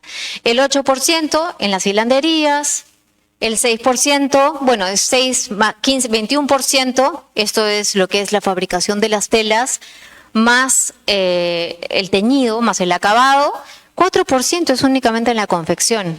Y cuando decimos la industria de la moda, pensamos acá, ¿no? Equivocadamente. Luego, 20% tiene la responsabilidad del consumidor final cuando plancha y lava su ropa, ¿cierto? Fíjense qué poderoso el concepto de economía circular. Si yo decido coger el saldo textil de acá, que produzco, el saldo de corte básicamente, o el saldo de acá, y lo vuelvo al proceso de hilatura, me ahorro 38% de emisiones de carbono en un producto reciclado, en un producto circular, mejor dicho. Y esa es la potencia de la economía circular. ¿Cómo contaminamos? Principalmente en el campo de algodón, es a través de los pesticidas y todo lo que es la fertilizantes, ¿no? Bueno, las hilanderías, el proceso en sí, y en las fábricas, las calderas. Ahí es donde se generan las emisiones de carbono. Y finalmente en el transporte y en el consumidor el planchado, ¿no? Esto lo voy a pasar un poco rápido, pero fíjense aquí lo potente del ahorro del agua ante la economía circular. Si yo reciclo una prenda de acá y la vuelvo al proceso de hilatura, me estoy ahorrando más o menos el 76% de consumo de agua. Entonces, es muy poderoso el concepto de hacer economía circular, exacto. Y esto ya es en términos de químicos, acá van principalmente pesticidas por el tema de fumigación y fertilizantes, y aquí por supuesto los colorantes, ¿no? Ahora, yo les decía qué potente es la economía circular, es súper potente, pero ¿qué pasa? Si no la hacemos de manera responsable, lo que vamos a hacer es entregarle al consumidor final la responsabilidad de que esa prenda que nosotros la sacamos del ciclo, la volvemos a meter, volvemos a hacer hilo, volvemos a hacer prenda, esa nueva prenda va a tener un ciclo de vida menor, su calidad no va a ser la misma, todavía eso no está resuelto, ¿cierto? Entonces voy a agarrar y voy a traer todo eso de acá y se lo voy a entregar al consumidor final, y mira lo que va a hacer el consumidor final, lo va a botar en la basura, nuevamente. Entonces, ¿es fantástica la economía circular? Sí. ¿Hay mucho por resolver? Sí. Tenemos que resolver que esa segunda prenda tenga la misma capacidad, la misma duración que el ciclo anterior, y tenemos que resolver algo súper importante aquí. El consumidor final está botando la ropa a la basura. El 60% de lo que termina aquí en el vertedero es ocasionado por el consumidor. Y mucho más con todo el tema de fast fashion y toda la ropa, digamos, la moda rápida, no tiende a durar las suficientes lavadas. Entonces la prenda pierde las capacidades o las características iniciales y el consumidor dice, ya no me sirve, ya no me queda igual de bien, y la terminamos tirando, ¿no? En el mejor caso, regalando. Salud y seguridad, por supuesto, estamos en una industria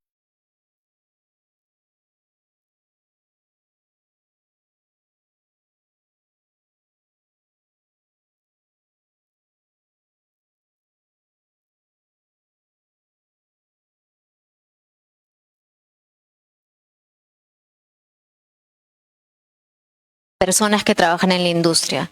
El tema de bienestar es impresionante. Esto es un módulo que construimos en el campo de algodón para que el trabajador pudiera tener sombra y un descanso. Eso no sucede. Y ustedes no han estado en el campo de algodón, probablemente al rayo del sol recogiendo algodón. A mí me ha tocado varias veces porque trabajo en un campo de algodón en el norte, que es un campo que hemos logrado certificar, y he logrado estar ahí junto con las personas viendo que no hay agua, no hay buenas condiciones, las personas no tienen EPPs. El principal accidente del campo de algodón, por lo menos con el que yo trabajo, es la picadura de abejas. Imagínense, entonces trabajan con las mangas descubiertas y están expuestos a las picaduras de abejas, ¿no? Y en temas de comunidad, por supuesto, como les decía, contaminamos, usamos el agua de las comunidades. El 60% de las prendas que se exporta, que el Perú exporta, se producen en Chincha, en Ica. Hay un alto estrés hídrico en la zona. Entonces, tenemos que tener consideración que estamos peleando por el mismo recurso con la comunidad, ¿no? Entonces, ahí también hay un punto para hacer doble clic. En términos de regulaciones, este es el mapa de las nuevas regulaciones de los últimos tiempos. Pero no es lo sorprendente. Lo sorprendente es que hace 10 años las regulaciones eran así. Está avanzando muy rápido las nuevas regulaciones. Todo el tiempo tenemos que estar leyendo sobre regulaciones, continuamente. Eso está avanzando rapidísimo, ¿ya? Hay todo un tema acá que es bien importante ver, ¿no? Más que detenerse en cada regulación ahora. Y el mercado, ¿qué dice el mercado? El 80% de los consumidores sí estaría dispuesto a pagar más o menos 10% más por la misma prenda con origen sostenible que no. ¿Ustedes creen que ese 10% paga lo que está gastando la industria en sostenibilidad hoy? No lo paga, ¿no? Pero es para mí un progreso que el 80% ya esté dispuesto a eso. Antes, esa es la lista de las 3 razones por las que la gente compra una prenda. Sostenibilidad no estaba en el mapa, ya está. Ahora la gente está comprando por sostenibilidad. El principal driver sigue siendo el precio y la calidad. La calidad del fit, cómo me queda, si arma bien, si no arma bien, esos son los principales factores. Pero ya sostenibilidad está ahí, abajo, ¿no? El 70% de los consumidores ahora sí investiga por su cuenta las afirmaciones de sostenibilidad que hacen las marcas. Entonces ahora viene toda la época de los claims de sostenibilidad, están siendo muy criticados. Cuando una marca sale a decir que es sostenible, tiene que poder probarlo. Entonces ahora hay muchas regulaciones de greenwashing o anti-greenwashing, que es esta práctica de decir que eres sostenible sin serlo. Ya, es más, si me voy un poquito atrás, ya está prácticamente en todas partes. Antes no estaba en Estados Unidos, ya está activo por acá, y greenwashing ya está también activo por acá. Y comienza a estar activo. En Asia todavía no. Pero es muy importante que ya no se puede hacer claims de sostenibilidad sin serlo, ¿no? Ahora las personas se muestran muy o algo preocupadas por el medio ambiente. Esto no sucedía. Antes, hace un par de años, era 66% de consumidores. Sí hay una discusión mayor. Ha habido fenómenos climáticos que han hecho que el consumidor diga, ay, bueno, aquí la sostenibilidad trae algo, está diciendo algo que yo no quería escuchar y voy a prestarle atención, ¿no? Entonces, ahora sí hay una preocupación, y esta cifra es súper interesante. Las mujeres son mucho más sensibles a todos los temas de sostenibilidad que los hombres, bastante más sensibles. O sea, se preocupan más al momento de tomar una decisión de compra que los hombres, ¿no? Eso es también un dato. Y los negocios sostenibles, los negocios se categorizan en 4 categorías, más o menos, y todos están en función al riesgo, ¿no?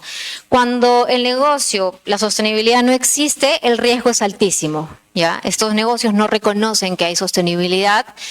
Y la sostenibilidad también es gestión de riesgos, está muy vinculada a la gestión de riesgos. Hay matrices de riesgos enormes que se usan para detectar problemas vinculados con sostenibilidad ambiental, social o económica. Todo este tema regulatorio trae muchos riesgos. Entonces, cuando las empresas están completamente disasociadas del tema de sostenibilidad, su riesgo es altísimo, ¿ya? Luego viene el segundo grupo, que son las empresas que hacen filantropía, esas que hacen donaciones, ¿no? Entonces tienes ahí, no sé, una empresa de ropa donando comida, ¿no? Hace filantropía, simplemente, y filantropía disasociada a su core de negocio, ¿no?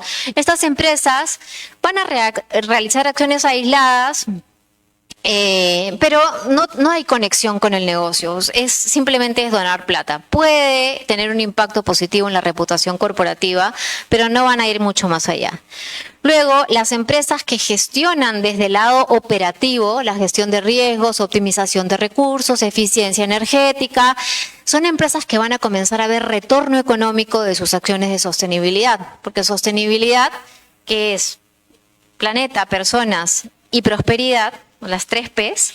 En el lado de prosperidad vas a tener la eficiencia, el crecimiento económico como una de las cosas que vemos, la gestión de riesgos, tienes eficiencia, optimización de recursos, ahí hay dinero y esas empresas van a comenzar a disminuir sus niveles de riesgo, ¿no? Y luego finalmente, y no hay ninguna empresa que yo conozca, en Perú por lo menos, que tenga un modelo de negocio sostenible. Un modelo de negocio sostenible es que la empresa hace dinero gestionando desde la sostenibilidad completamente, ¿no? Y hay varios ejemplos de empresas muy grandes. Unilever tiene un ejemplo muy bonito, es que ellos se encuentran en la India.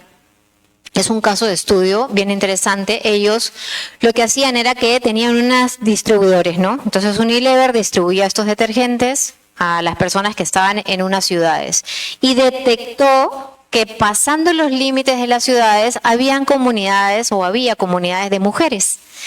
Estas mujeres vivían en extrema pobreza, pero hacia donde ellas vivían, que era más alejado, no llegaban los distribuidores de Unilever. Entonces, ¿qué hacen? Cogen este grupo de mujeres y las capacitan y les financian. Entonces, ellos logran hacer que ellas sean sus distribuidores sin pelearse con la zona de influencia de sus distribuidores y les dan crédito y las preparan y las entrenan. Y es un caso de éxito porque en el primer año vendió más de 100.000 millones de dólares solamente a través de estas mujeres, haciendo esa parte de sostenibilidad social del negocio, ¿cierto? Y el 100% de los créditos que les dan son devueltos en el primer año. O sea, ellas honran fue un negocio y es un caso de éxito muy, muy bonito. Se llama el caso Shatki. Y emprendimientos sostenibles, ¿no? Porque la ponencia el nombre era, ¿es posible hacer moda sostenible? Sí es posible. Y desde el emprendimiento es mucho más fácil, a medida que las empresas crecen y tienen que venir a adaptarse a todos estos conceptos de sostenibilidad, se va volviendo más difícil, ¿no? Entonces, obviamente es indispensable un propósito claro, ¿no? Y trabajar desde el ecodiseño. ¿Qué va a pasar con esta prenda que yo estoy diseñando hoy? El empaque, la etiqueta, ¿dónde va a terminar? Y comienzo a gestionar desde el ecodiseño, desde la usabilidad, lo que estoy usando, ¿cuántas veces se va a lavar? Esto lo puedo hacer de un material porque no lo voy a lavar todos los días. Lo de adentro lo hago de un material que tiene que tener otras características para poder lavarlo varias veces, ¿cierto? Y ahí es donde muchas veces nos peleamos con las marcas porque una prenda de algodón promedio tiene un 30 lavadas más o menos en promedio. Nosotros estamos al borde de las 60 lavadas y hay marcas que nos piden 120 lavadas, ¿cierto? Eso no lo podemos lograr, pero es lo que hacia donde están apuntando muchas marcas. Pero eso es justamente ecodiseño, ¿no? Elección de insumos, por supuesto que es súper importante. Lo que les digo, no solamente los insumos, sino también los avíos. Gestión de recursos y eficiencia, ¿no? Conocer el origen de mis fuentes energéticas. Yo creo que esto es lo más difícil para nosotros cuando hacemos análisis de ciclo de vida. Cuando vamos a las fábricas, no guardan ni siquiera sus recibos de luz, no gestionan la cantidad de luz que consumen. Y es súper, súper retador hacer análisis de ciclo de vida porque la data no es confiable. Las empresas chiquitas no guardan la data, no la miden, ¿cierto? Entonces esto de acá súper bien. Optimizar el uso de agua y todos los materiales, medir y reducir residuos también es parte de hacer un negocio sostenible. Transparencia y comunicación, lo que les decía comuniquen sinceramente lo que están haciendo, preocúpense por hacer negocios que realmente generen aporte e impacto a la comunidad y al planeta y resuelvan los problemas que estamos enfrentando juntos, ¿cierto? Y comuníquenlo con transparencia. Y luego, impacto en la comunidad. Contraten local, si es que tienen que hacer algún negocio, contratar cerca a la gente que está cerca, ¿no? Eso es fantástico. No solamente el contrato local, la compra local, el concepto de localidad es lo que puede llevar a un resultado rápido en el mundo de la sostenibilidad. Entonces, compro el pollo local, la manzana peruana, lo que me voy a comer, la ropa. Compren marcas peruanas, que hay marcas maravillosas y últimamente cada vez más. Y eso es lo que hace que de arranque, simplemente con una acción, resolviendo nada prácticamente, o sea, estoy comprando ropa, comprando local, tengo un impacto muy importante. Entonces, el impacto en la comunidad, la generación de trabajo, eso hace un negocio. Y aquí les voy a regalar una parte que son datos que yo he ido acumulando que me han llamado mucho la atención desde siempre. Yo empecé en el mundo de sostenibilidad hace 5 años. En el 2020 salí de trabajar de una empresa muy poco sostenible a armar el área de sostenibilidad de un grupo textil grande en el Perú. Nosotros somos los mayores importadores desde Estados Unidos. O sea, es que la empresa tiene oficinas en Estados Unidos y la oficina de Estados Unidos es el mayor importador de ropa de vestir de Perú. Entonces, a nivel de grupo, somos muy grandes, trabajamos con empresas desde grandes y chiquitas, Topitop es uno de nuestros proveedores, por ejemplo, pero también trabajamos con talleres, trabajamos con fábricas más chiquititas para hacer productos de mayor especialidad. Lo que hacemos nosotros es conectar a la cadena productiva peruana con las grandes marcas, pero en el trabajo que hacemos nos encargamos de proveer de diferentes cosas, diseño, sostenibilidad, calidad, al productor local que no puede cubrir esos aspectos, ¿no? Y desde que empecé a estudiar y desde que me metí de lleno en la sostenibilidad, acumulé algunos datos que me parecían estos datos curiosos, ¿no? El fast fashion nace en el año 2000 con las redes sociales. Esa necesidad de tomarse una foto y verse con un look diferente cada vez que tomo una foto fue detectado por las grandes marcas, Inditex principalmente, que dice acá hay una necesidad, la gente está viniendo y está buscando nuevos outfits. Entonces la gente se toma a sí mismo y el fast fashion nace con el tema de redes sociales, ¿no?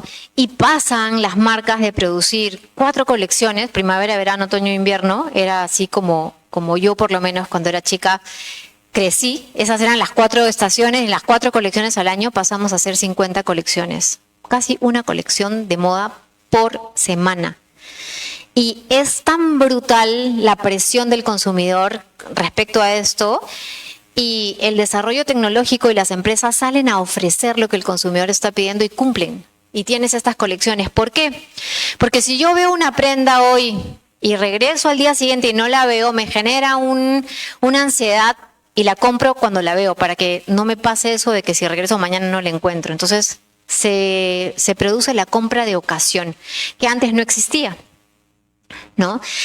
Este es el Black Friday famosísimo, que genera tanto consumo. Nace en realidad en el Día de Acción, o la Semana de Acción de Gracias en Estados Unidos, y nace por el tráfico. Era tan espantoso el tráfico que los policías en Estados Unidos le decían el Viernes Negro, porque era completamente desastroso, ¿no? Y ahora es el Día Central de Compras, ¿no? Se vende 60% más ropa solamente en un día del año, en ese Black Friday. ¿Por qué? Porque los marqueteros brillantes realmente lo que dicen vamos a darle la vuelta. Y como en la parte de números, tienen los números rojos, pero cuando estás en azul, en Estados Unidos se decía que estabas en negro. O sea, o rojo o negro. Negro era positivo y le dan el cambio completamente a ese concepto y dicen vamos a volver este día tan fatal, que es el día de tráfico horrible, lo vamos a volver el día de las compras. Y lo vuelven el día económicamente rentable, ¿no? Le dan la vuelta. Este es otro que a mí me impresionó mucho y es que cada segundo los consumidores hacemos que se deposite un camión de basura en el vertedero en alguna parte del mundo. Y he tenido la suerte de estar en conferencias en muchas partes del mundo y he visto lo que está sucediendo con las poblaciones que viven del reciclaje textil que exportan los países como Estados Unidos o inclusive no solamente Estados Unidos, la Unión Europea también manda hacia allá ropa. Chile es uno de esos países que ha sufrido y ha habido noticias al respecto, ¿no? Pero cada segundo se deposita esto y entre el 80%... más o menos entre el 80 y 90% de los residuos textiles terminan siempre en el vertedero. Nosotros somos grandes responsables de eso, ¿no? Esto es lo que les explicaba. La industria textil más o menos está dividida así. Tienes acá las materias primas, los procesos centrales, la confección y el comercio. Y lo que termina sucediendo es que movilizamos el material por todas partes, ¿no? Esto también es algo que me pareció importantísimo porque antes siempre me preguntaban, oye, ¿y entonces qué es mejor, el algodón o la alpaca? ¿O es mejor el poliéster? ¿Qué es mejor? Es mejor primero lo que tú cuides bien, eso es mejor, ¿no? Pero fíjate que no hay nada que te haga claramente tomar decisión sobre una materia prima o la otra. No hay nada tan claro. Acá tienes los más, digamos, en el término de algodón, tienes que más o menos son 10.000 litros por kilogramo de prenda producida que se consume de agua, ¿no? Y más o menos en promedio me dura entre 50 y 70 lavadas una prenda de buena calidad, ¿cierto? Pero lo bueno es que se va a compostar si termina en el vertedero, ¿cierto? Se va a compostar más rápido. Entonces, en este sentido, está súper el algodón, ¿no? Pero si esa prenda de algodón es fabricada en el comercio informal, ¿no? Perú tiene más del 70% de informalidad y esa persona que está haciendo mi prenda no tiene ni seguros, ni gratificaciones, o trabaja en su casa 14 horas diarias. Entonces, ¿no? La sostenibilidad viene un poco también de la curiosidad del usuario. ¿Dónde se está haciendo mi prenda? Y es la mezcla de factores, ¿no? Acá lo mismo con la lana, que es bastante buena, y el poliéster, que tiene menos impactos, por decirlo, en su ciclo productivo, termina en el vertedero y se queda ahí 200 años. Y tienes la contaminación por microplásticos, que es súper, súper grave en ese momento, ¿no? Entonces, es una decisión que hay que tomar. 2.700 litros, esta ya se las había contado, pero esta sí me impresionó, porque un jean puede llegar a consumir hasta 7.500 litros de agua para hacer un solo jean. Creo que todos estamos en jean hoy acá, ¿cierto? Casi todos. Un solo pantalón consume 7.500 litros de agua, y es el agua que una persona bebe en 7 años. Ese es el impacto del agua, ¿no? Casi el 35% de los microplásticos los generamos nosotros lavando la ropa. Y ahí terminan los plásticos, ¿no? Y ya hay en España, he oído hace poco una noticia que encontraron microplásticos en unos pescados que estaban en un mercado que la gente estaba comiendo. Entonces ya hay noticias de eso también, ¿no? Bueno, contaminamos el 20% del agua.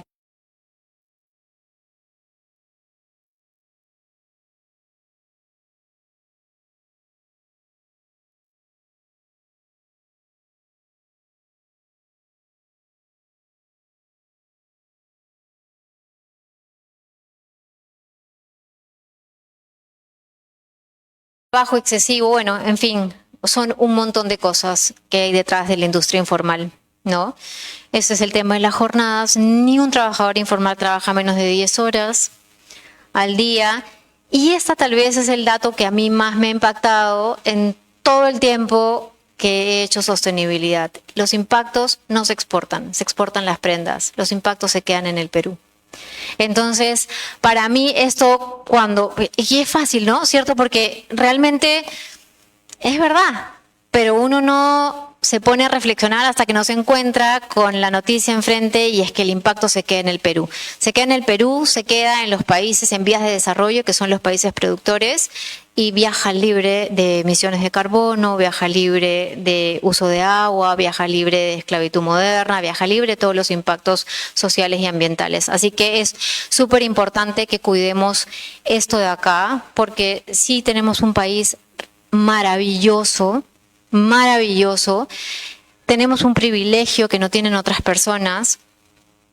La sostenibilidad es eso, es hacer un recuento, es poder mirar, y yo creo que Perú súper puede ser. Estamos en el momento de estar en el centro de atención del mundo. Somos un país sostenible, la sostenibilidad está cobrando fuerza, va a continuar cobrando fuerza en la medida que se va a hacer sentir. Vamos a comenzar a tener cambios climáticos, encarecimiento de materias primas en los próximos años debido al cambio climático también. Entonces el mundo va a decir, bueno, ¿y ahora qué? Se están preocupando, y ahí está Perú, y es un momento muy valioso, pero no para agravar el hueco en el origen, sino para realmente mantener nuestra cultura, mantener nuestras habilidades ancestrales, mantener nuestra capacidad de ser sostenibles y en el tiempo, ¿no? Básicamente.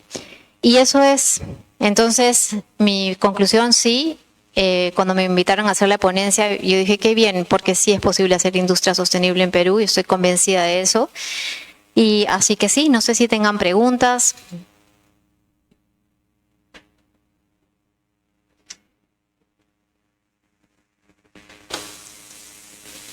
Están todos ya con sueño, los he agarrado de tarde. Bueno, buenas noches con todos. Si alguien tiene alguna pregunta, le podría dar el micro para que pueda hacer las preguntas respectivas. ¿Alguno tiene preguntas sobre el impacto ambiental en la industria textil? ¿Alguna pregunta por ahí? ¿Todo les ha quedado claro entonces? Bueno, entonces Un momento, por favor. Pasamos con lo que sería, a ver si es que Tony, ¿estás por ahí? Primero lo de la entrega. Ya. Primero, quisiera decirle que le demos unas fuertes palmas a la señorita Mariana por su hermosa presentación. Y vamos a hacerle la entrega de su placa de reconocimiento por su ponencia maravillosa.